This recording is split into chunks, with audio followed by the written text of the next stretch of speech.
Il est discret au point d'être quasi inconnu du grand public. Qui est Sébastien Lecornu, choisi par Emmanuel Macron pour succéder à François Bayrou à Matignon?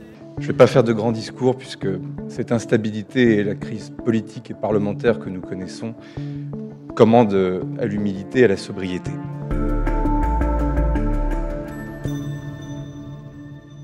Sébastien Lecornu a 39 ans, dont 8 passés aux côtés du président.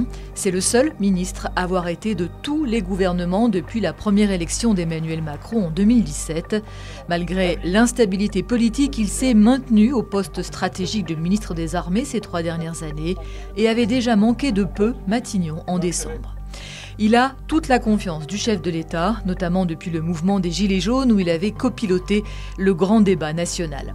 Et il présente aussi l'avantage pour le président d'être un homme politique réservé, peu susceptible de lui faire de l'ombre.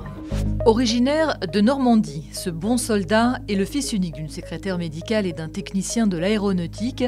Licencié en droit, il s'est lancé très jeune en politique, à l'UMP puis chez les Républicains, tout en étant réserviste de la gendarmerie.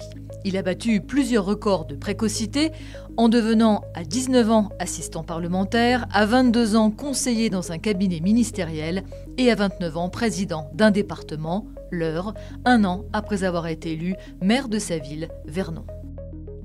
À 31 ans, il est propulsé au gouvernement, secrétaire d'État à la transition écologique, puis ministre des collectivités territoriales, de l'outre-mer, avant d'arriver aux armées, où il a bénéficié d'un budget en ascension constante, à l'inverse de la plupart des autres ministres.